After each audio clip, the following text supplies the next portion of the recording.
WrestleMania is both WWE's season finale and the biggest show on the annual wrestling calendar. It's the one night that WWE spend their entire year building towards, and as a result, its matches are supposed to matter. Their outcomes must mean something, but for every act of WrestleMania booking brilliance, there's one that didn't make a sliver of sense. Vince McMahon often drops the ball here. A shame, but disappointment is every bit as big a part of WrestleMania's heritage as success. But what are WrestleMania's biggest booking balls-ups? What are the decisions so bewildering they make bloody Santina look like a good idea? Let's have a peek. I'm Andy for WhatCulture Wrestling, and here are 10 WrestleMania results that made absolutely no sense. Number 10, Mark Henry defeats RYBACK at WrestleMania 29. This should have been a fun battle of the big lads. RYBACK is one of those wrestlers who's been called overrated so often that he has now actually become underrated, see Luger Lex, and Henry, 2 years removed from his Hall of Pain peak, was still an effective bruiser. It really could have worked. But RYBACK had to go over. He was primed and ready to do something big. This was a no-brainer, and yet he lost in under 9 minutes. RYBACK collapsed underneath Henry while attempting to shell-shock him. The referee's hand hit the mat 3 times, and that was it. The big guy lost. A thoroughly bewildering decision. Even more confusing was WWE thrusting RYBACK into a world title program with John Cena immediately after. Talk about losing upwards. He'd go on to lose that feud as well, dropping 4 consecutive singles bouts to Big Match John en route to his permanent demotion. Number 9, Triple H defeats Sting at WrestleMania 31. The last major WCW star to cross over into WWE, Sting debuted at Survivor Series 2014, conducting an internet-breaking interference. He worked with Triple H shortly after, leading to a gloriously overbooked WrestleMania 31 train wreck. This thing was a mess. Crammed with every shortcut in the book, from multiple interferences to weapon spots, it infuriated hordes of fans, but it's hard not to get a kick out of its sheer banter factor in 2019. Regardless, the outcome remains a curio. Triple H defeated Sting in Vince McMahon's last flex on Ted Turner's Dead promotion. It was classic "my guys are better than your guys" patter from the chairman, and to make matters worse, these cheeky bastards actually had Sting and the game shake hands after the bell, with the commentator stating that the WCW-WWE rivalry had finally been put to rest. In reality, it was put to rest when Vince McMahon bought the company 14 years prior, you mad fannies. Number 8, Brock Lesnar defeats Roman Reigns at WrestleMania 34. WWE fans had been conditioned into thinking that WrestleMania 34 would end with Roman Reigns' Universal title coronation for almost a whole year. WWE's programming fell in line as the hour approached. The big dog was going over, and with rumours of a UFC return, the Beast would presumably piss off for a bit. But it wouldn't be a happy coronation. The outrage aimed at Reigns' main event push had turned to apathy, and the Lesnar bout was received with complete indifference. The fans would take Reigns' victory with grim resignation and nothing more. Then, Brock won the match? Lesnar went over, and Roman's coronation would need to wait. A gash Universal title run continued, and further negativity was poured upon the big dog, to the point that WWE were forced to hit the SummerSlam 2018 credits almost as soon as he was announced the new champion. Now that was embarrassing. Number 7, Triple H defeats Randy Orton at Mania 25. Spoiler alert, this will not be the last time that Triple H's name appears here. Unfortunately, Captain Nepotism has been involved in swathes of bewildering WrestleMania booking decisions throughout his lengthy career. Such is life when you're the chairman's son-in-law. WrestleMania 25's build saw Randy Orton snap on the McMahons, punting each member in the head in the weeks following his Royal Rumble victory. It was really great stuff from the Viper and some of the best character work of his career, and with Triple H established as the man stepping in to defend his family's honour, the stage was set for a big Mania triumph. WWE made a colossal error in having the match go on last. It died a death after the stunning highs of Shawn Michaels versus The Undertaker, and the decision to have the game go over was just as confounding. Orton's psychotic break was rendered pointless. He'd been flattened by one of the biggest shovel wielders in the business, and he had his WrestleMania moment robbed. Number 6. Braun Strowman and Nicholas defeat the Bar at WrestleMania 34.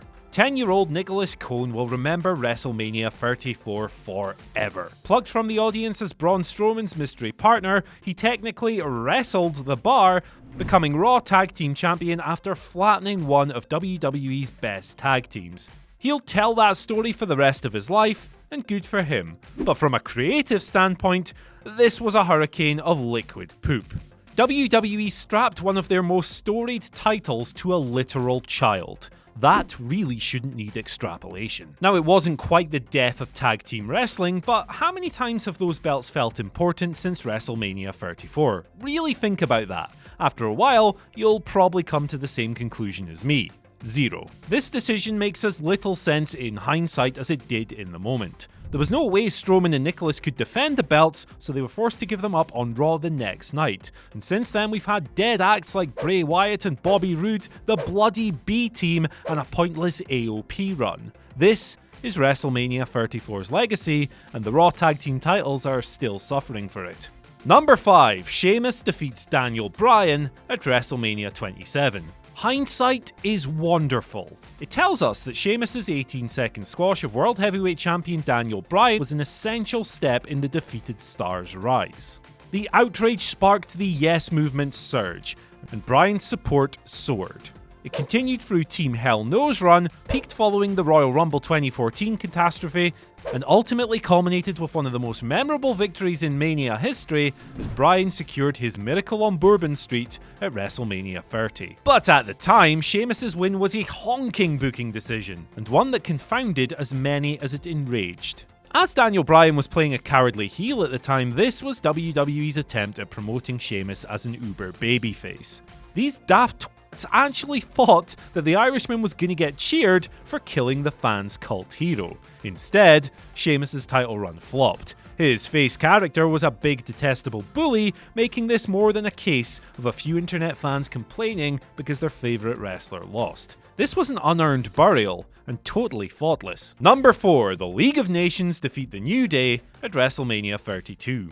The League of Nations was thrown together because WWE had nothing else for Alberto Del Rio, Sheamus, Wade Barrett and Rusev to do.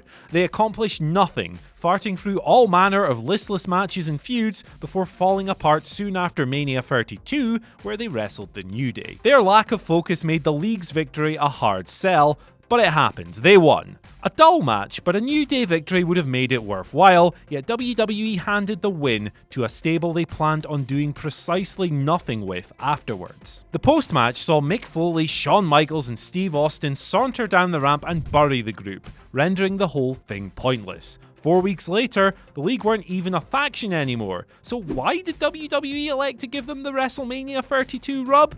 Answers on a postcard, please. Number 3. Triple H defeats Booker T at WrestleMania 19. This is easily Triple H's most galling win, and it's largely thanks to the build.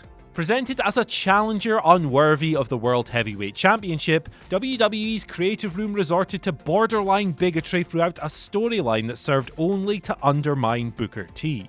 Hunter would pick on the 19 months that Booker spent in jail in the early 90s. Then, in their very first Raw confrontation, Triple H infamously told his challenger that, and I quote, "Somebody like you doesn't get to be world champion. People like you don't deserve it."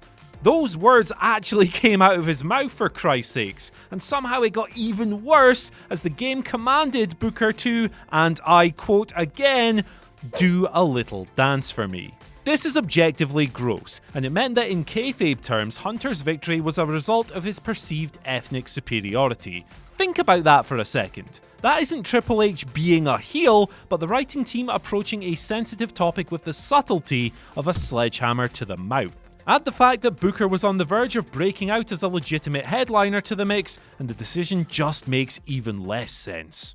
Number 2. John Cena defeats Bray Wyatt at WrestleMania 30. Bray Wyatt, if we're being honest, is damaged goods. His once captivating cult leader act lost its luster years ago, and his eventual WWE title win came too late, long after the writers had already typecast Al Swampy as a big loser. His pay-per-view record, well, it's pretty abysmal. Feud after feud, the former Wyatt family leader falls. And while his back catalogue is full of losses, his WrestleMania 30 defeat to John Cena remains the most damaging. Cena effectively defeated all 3 Wyatt family members that night. Harper and Rowan both interfered on their man's behalf, and Superman fended both off before pinning Bray as clean as a whistle. It was a silver bullet to the heart of Wyatt's credibility. Not only had the company completely failed to protect Bray, but they'd had him and his boys fall victim to one of Cena's most inexplicable burials.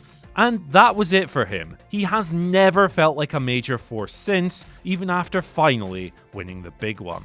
And at number 1, Hulk Hogan defeats Yokozuna at WrestleMania 9. A dried out, diseased turd of a show, WrestleMania 9 reeked, and not just for the historically bad Giant Gonzalez vs Undertaker match.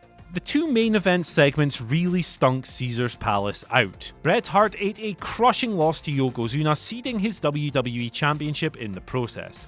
Disappointing from a fan standpoint, but what followed was borderline insulting. As Hulk Hogan marched down to the ring, demanding Yoko hand him an immediate title shot, citing his supposed super friendship with Hart, and then took his belt in just 22 seconds. Now, WWE weren't exactly in the best place at the time. A roster-wide star power shortage had led to the company booking an altogether smaller venue and an attendance decline of well over 40,000. Still, going back to Hogan wasn't the solution. His peak had come and gone. Hulkamania was waning, and while some supporters were happy to see the show go off the air with a triumphant babyface, that Hulk was gone from the company months later highlighted the daftness of Vince McMahon's decision. Hart's first WWE Championship run was originally scheduled to last over a year. Instead, it died less than half that time, and also Hogan could enjoy one last spotlight-stealing moment before pivoting off to WCW.